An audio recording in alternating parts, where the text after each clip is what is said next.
पनवेल महानगरपालिका स्थापन होऊन 10 वर्ष उलटूनही रायगड जिल्हा परिषदेच्या शाळांचे महानगरपालिकेकडे हस्तांतरण अद्याप पूर्ण झालेले नाही. या प्रशासकीय दिरंगाईचा आणि दोन्ही यंत्रणांच्या हलगर्जीपणाचा सर्वाधिक फटका मात्र निरागस विद्यार्थ्यांना बसत असून अनेक ठिकाणी जीवघेण्या अवस्थेतील शाळांमध्ये विद्यार्थ्यांना शिक्षण घ्यावे लागत आहे. पनवेल शहरातील जिल्हा परिषदेच्या तब्बल 51 शाळांच्या हस्तांतरणाचा प्रश्न अनेक वर्षांपासून प्रलंबित आहे. शाळा अद्याप जिल्हा परिषदेकडेच असल्याने त्यांच्या दुरुस्तीची जबाबदारी प्रभावीपणे पार पडत नसल्याचा आरोप होत आहे. दुसरीकडे शाळांचे हस्तांतरण पूर्ण झाले नसल्यामुळे पनवेल महानगरपालिकाही या शाळांवरील जबाबदारी स्वीकारत नसल्याचे चित्र आहे. यामुळे अनेक शाळांच्या इमारती अत्यंत जीर्णावस्थेत पोहोचल्या आहेत. छतावरील पत्रे उडालेली आहेत. भिंतींना मोठमोठे तडे गेले असून काही इमारती कधीही कोसळू शकतील अशी भीती व्यक्त केली जात आहे. अनेक वर्गखोल्यांमध्ये वीज नसल्याने विद्यार्थ्यांना चक्क अंधारात शिक्षण घ्यावे लागत आहे. विशेष म्हणजे अशाच धोकादायक इमारतींमध्ये अंगणवाडीतील चिमुकले विद्यार्थीही शिकत असल्याने पालकांमध्ये तीव्र नाराजी व्यक्त होत आहे. स्कूल की हालत सालों साल आज ने बचपन से ये स्कूल ऐसे चालू है, इसका हाल तो बेहाल हुआ है. इसका हाल तो बेहाल हुआ है. आपने तो देखा होगा सब. और छोटे बच्चे लोग का भी ऐसा तालीम में दिल नहीं लग रहा है ना. गाय गरीब बच्चे लोग आ रहे हैं, एक सहूलत मिल रहा है, कुछ सामान मिलता है, चावल मिलता है, ये मिलता है, तो बच्चे छोटे छोटे बच्चे लोग आ रहे हैं आसी में आके. उनका मेन ये है कि कभी कुछ हुआ, दुर्घटना बड़ा हो गया हादसा, तो गाय गरीब बच्चे लोग कहाँ जाएंगे. ऐसे तो नहीं कि प्राइवेट स्कूल है कि कुछ है, सब गरीब ही बच्चे लोग है. सब किधर दवाखाने में जाए, क्या कुछ ठिकाना नहीं. कुछ भी हो सकता है, मतलब होने जैसा है. हो सकता है मतलब होने जैसा है. इसके हालत देख के हमारे हाथ के बाल खड़े होते हैं कि इससे बच्चे लोग कैसे पढ़ते इधर.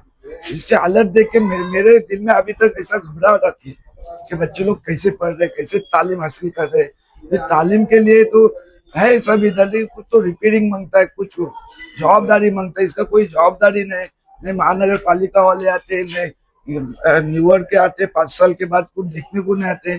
सियासत वाले भी नहीं आते, कुछ नहीं. काम लगे तो आते हैं. अभी तो कोई कुछ बोलने को भी नहीं आ रहा है. विद्यार्थ्यांच्या सुरक्षेचा प्रश्न दिवसेंदिवस गंभीर होत असताना प्रशासनाने तातडीने उपाययोजना कराव्यात अशी ठाम मागणी नागरिक आणि पालकांकडून केली जात आहे. दरम्यान या गंभीर प्रश्नावर पनवेल महानगरपालिकेच्या शिवसेना ठाकरे गटच्या नगरसेविका लीना गरड यांनीही आपली भूमिका मांडत विद्यार्थ्यांच्या सुरक्षिततेसाठी तातडीने निर्णय घेण्याची आवश्यकता व्यक्त केली आहे. आपण पाहतो एका बाजूला डिजिटल इंडिया, विकसित भारत आणि वर्ल्ड क्लास एज्युकेशन याची गोष्ट आपण करतोय. दुसऱ्या बाजूला पनवेल महानगरपालिका ची हद्दीतील काही जिल्हा परिषद शाळा यांची अवस्था अशी आहे की विद्यार्थ्यांच्या डोक्यावरती साधं सुरक्षित छप्परही नाही, की अत्यंत लाजीरवाणी आणि वेदनादायक बाब आहे. आणि प्रशासन, राज्य शासन काही करत नाहीये. प्रस्ताव येतात, जातात, पण विद्यार्थ्यांना अजूनपर्यंत त्यांचा मूलभूत अधिकार शिक्षण हे मिळालेलं नाहीये. आपण मोठ्या मोठ्या घोषणा देतो, पण या घोषणा फक्त कागदावरच आहेत. 10 वर्ष झाले महापालिका स्थापन होऊन, अजूनपर्यंत विद्यार्थ्यांना कुठलीही सोय सुविधा, इमारत, छप्पर हे मिळालेलं नाहीये. महानगरपालिकेमध्ये प्रस्ताव येतात गटर बांधणीचे, रोड बांधणीचे. चांगले रोड उखाडून कॉन्क्रीटचे रोड तयार करतायत, ही गरज नसताना. पण जे आपल्या देशाचं भविष्य आहे, अशा मुलांसाठी, अशा विद्यार्थ्यांसाठी साधं छप्परही मिळत नाही, अशी ही अवस्था पनवेल महानगरपालिकेची आहे. खूपच लाजिरवाणी गोष्ट आहे. तसेच पनवेलचे गट शिक्षणाधिकारी शाहू सतपाल यांनीही आपली भूमिका मांडत विद्यार्थ्यांच्या सुरक्षिततेसाठी तातडीने निर्णय घेण्याची आवश्यकता व्यक्त केली आहे. जिल्हा परिषदेच्या महानगरपालिका भौगोलिक क्षेत्रामध्ये ज्या शाळा आहेत त्या शाळांच्या हस्तांतरणासंदर्भात वरिष्ठ पातळीवर हस्तांतरणाची प्रक्रिया सुरू आहे.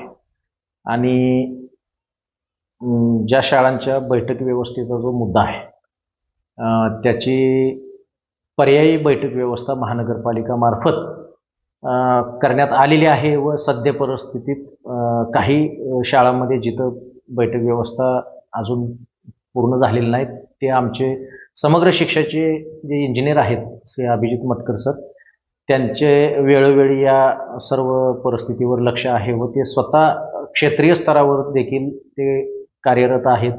वेळोवेळी मला ते माहिती देत असतात. त्यामुळे जरी काही ठराविक शाळांची जरी परिस्थिती बिकट असली तरी त्या शाळांची पर्यायी व्यवस्था महानगरपालिकेच्या माध्यमातून करण्यात आलेली आहे.